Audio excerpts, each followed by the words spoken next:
Hey folks, I'm Tina Hui with Follow the Coin, and we're here with Joe Colangelo, the Executive Director of Consumers Research. Hey Joe, how's it going? Hey Tina, doing great. How are you? Good, good. Wait, you have some weather turbulence going over there, don't you? That's right. I just came inside from battening down the hatches as Hurricane Joaquin comes our way here in New Jersey. That's insane. Thank you so much for swinging by very briefly to also be on the show. Always for you, Tina. So today you just made a great post on Facebook today, and I saw it, and I was like, okay, we have to talk about the microchip debit card. What does the acronym stand for exactly? EMV. So EMV. My piece today was on EMV technologies. That's EuroPay, Mastercard, Visa, Hmm. and that is basically if you're a consumer in America, you have probably in the last few months received a new credit card that has a little chip in it. Starting today, October 1st, if you go to a merchant and they don't have something that you can dip their chip into, then that merchant is 100% liable for any fraud. There's no chance of the consumer being liable. There's no chance for the bank being liable because that merchant, as of today, October 1st, 2015, has not implemented EMV technology. So how can they actually do this to merchants? I need to understand this further, and you dived into that, and I'm going. I don't understand. Okay, I understand that Asia and Europe has had the microchip for ages, but I think there's another component of that, which is consumers don't understand that it's very easy for people to get a card scanner and just get your chip number or identification as well. Yeah, absolutely. So one of the interesting things here, this does not protect against fraud of somebody stealing your physical credit card. Uh, Although the credit card companies are sitting here saying that that's what it does. I don't know if you've seen some of the right? literature, but they're like, this Yeah. is better for consumer protection. I'm like, is it really though? It Because protects against another thing. So if Home Depot or Target has a breach and there is a, a number of credit cards, the credit card numbers are released in the public. Right now, somebody can take those credit cards and create new credit cards. So if I know your 16 digits and I know your security code, I can embed that in a strip today. right, that's what Um, they were saying. It's so easy to copy those. but so far, the technology does not exist for me to go and create a new chip based around your information. So it protects against the spillover effects of a large data breach in that situation. However, it does not protect against somebody stealing a credit card, a physical credit card, and using that to check out at the store. Interesting. So it doesn't help with someone has your number, you can still go online shopping with it, That's correct. but it helps against people just duplicating your credit card and using it elsewhere. Yeah. So to the extent that that's a problem, it solves that problem. So And this, okay. So I find this fascinating. First of all, who's paying for all the hardware rollover of the point of sale systems, right? yeah, that's 100% on the merchant to purchase those new hardware point of sale systems. I wonder what they're going for. This is kind of crazy to think. Like, okay, so historically, I don't know. For those not kind of attuned, I've realized once I did get somebody kind of took my credit card and went shopping with it. And I remember I was really upset about that, and then I kind of told the bank, and then they actually got me some of that money back, and then figured out who that was and kind of chased after them. So it's really weird to me now that they're saying it's you, the merchant's fault. So if they are compliant and they get the machine, then they would the bank still protect them or the credit card companies? Here's the thing. So the merchant is still going to be at fault in these situations because they have assumed even more risk and liability than before these chip cards came in to town. The problem is that these chip cards are accompanied here in America with a signature that can be easily forged, not verifiable. Whereas in Europe and Australia and Canada, these chip cards are paired with a PIN. So you can imagine how much harder it is to check out with a PIN. You really have to know that person pretty well. You have to know their PIN number, and so the question is, why are we going through this enormous infrastructure build out to the cost, adding to the cost of the merchant, while we still don't implement PIN? Right. The answer to that question is really unclear.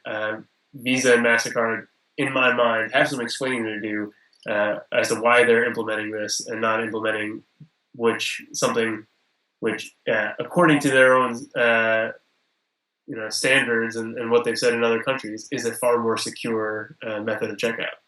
Yeah, I find it. I mean, okay, so I just went to Target and I can't recall if I was. I had to use the chip, and first there's like, this is gonna be a nightmare because everybody. First of all, I have a complaint to make because both big banks. I won't say who for my own protection, but let's say I bank with a couple really big banks, and while I was traveling recently, mid-air, I mind you, through the continental U.S., the bank calls me and says, your card is no longer going to be active. And so they just deactivated my card and had sent me a new card. And then it was actually, they had flagged it as like somebody data breached us. So you got a new card. That was like a week beforehand. Then I was traveling and in the airport with like $20 bill only to my name. And I had still 18 hours to like travel. I'm sitting here scrounging and like thank God for the Starbucks app because I was like, oh, I at least can buy coffee and water. Yeah. Right. So digital is great. PayPal, thank God, exists some places. I don't have an Apple Watch, so I was pretty much screwed. So it makes you kind of consider. So hi, banks, and I've talked to a bunch of people who got sent the automatic, debit card now with the chip. They just were like, okay, we sent you a new card. No explanation, no anything, no forewarning. And then they're like, because at least before, if you lost your card, they would say, once you get the card, please activate the card. Right. We will If you keep see your. my piece in American Banker today, I did write, I found out about this at Target, right? When I was told to dip, not swipe. You found out about the dipping, not swiping at Target. Like everybody is finding out about this new standard at Target, it seems. So, You must be the first merchant that said yes. They're like, we don't want to be liable anymore. And you're like, right. great. However, Yeah, nobody exactly. knows what to do here. I don't was the PIN necessary? I don't remember. No, so this is the whole crux of the argument is that the PIN should be necessary. We're asking merchants to take on the assumption of risk and the liability that comes with fraud, but we're not giving them the tools really to protect against that fraud. So And maybe PIN, they don't even know they're liable for that now. That's the other frightening fact. Because I didn't sit there and see the Target person be like, can I please check your ID? that's a good point. So the signature block here in America, we have a very interesting. We have codified a liability um, for credit card fraud. The consumer, if they write their PIN number on their card, and somebody goes and takes $300 out of that consumer's checking account because the PIN number was written on the card, that consumer is not liable. If the bank writes, basically, if the bank, if a customer who has stolen a credit card writes the wrong signature or the right signature, the merchant is always liable. So we have this kind of preordained and pre-established hierarchy of liability. And what you're hitting at is really important. People are not used to checking the signature because it is really not a two-step verification. There was a recent blog by somebody who wanted to see what he could get away with writing in that signature block. And he just wrote, I do not consent to this transaction in the signature block, or the wrong name, or Donald Duck. Every single time it was a success. So it's kind of laughable to think that the signature block is a verifiable two-factor authentication. It's not. Right. Well, I mean, that person that actually took my card shopping just wrote my name out. I'm like, you didn't even bother to scribble. What? Oh. And so I don't know. It's really kind of interesting. What do you think is going to happen? Do you think they will eventually enact PIN codes? Is that kind of already built into the chip, maybe, or not? I don't know. I think that we're going to see this rollout happen when the merchants assume a higher liability for the more merchants that assume higher liability as they realize they're not also reducing the incidence of fraud by a great deal, they're going to get upset. And eventually, I think consumers are going to learn that these fraud, it might take a large cataclysmic event, but it's going to show consumers that these costs are getting passed on to them. So maybe Visa and MasterCard and credit card companies right now are thinking, we don't want to burden consumers with putting in a PIN code every time that they check out somewhere, because we don't want consumers thinking that we're trying to slow down their shopping experience. But maybe when consumers see that prices are going up, or their data is being breached, and they don't have as much recourse, or the merchants don't have as much recourse, maybe they'll become comfortable with entering this PIN code. In Europe, in Canada, Australia, everybody kind of said, consumers are not going to stand for entering PIN codes. Well, they implemented chip and PIN, and nobody's really had too big of a problem with it. Well, okay, so it's fascinating too, because there's that whole other element where now, I mean, if you guys are getting these chips, by the way, folks at home, which a bunch of us have, it's funny how the rollout actually I've been noticing. It is a gender rollout first, like females are getting it first, because obviously 80% of household expenditures are by women. I haven't heard that, but I believe you. I've been noticing it, and just doing a non-scientific, statistically probably very random, but at least in my near vicinity direct contact, it's been women getting it first. So it's kind of an unofficial social experiment, an observation.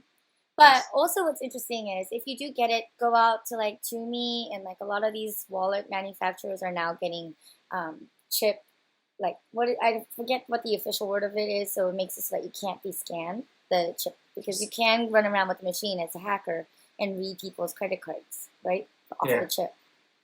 Right, there's that, it's like when you put your phone on top of your wallet, if your phone has that RFID reader, it'll start buzzing automatically. So some wallet manufacturers are making these sleeves out of whatever it is, aluminum foil, so that you can't interact, you can't read that credit card through the phone. Well, I tell you what, as soon as I got that chip credit card, I did go to Tumi, which I do know they do have one little card thing, and that's my wallet now. And it's kind of frightening, because I think if you're going to change an entire system, you have to think about what the pros and cons are. And so, okay, great. Maybe they're doing it because they want to save money overall. They don't want, it's like iPhones. They don't really want to manufacture, card readers just for one country anymore. They want to be international.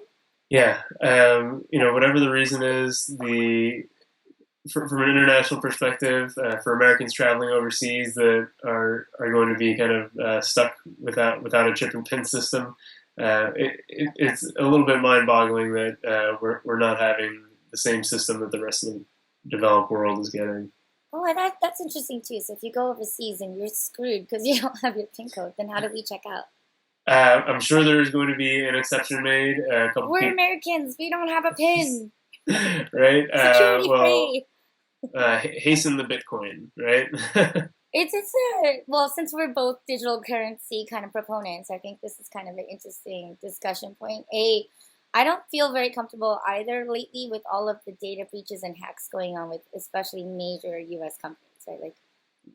Not saying anything, but there's been a lot of hacking going on with Amazon, and Home Depot, and Target, and Walmart, and whoever not, and you're just and the banks themselves, you're going, this isn't safe anymore. Why are we trusting this? So it's kind of an interesting time to kind of watch the financial, I guess, powers that be make the moves that they're making, right?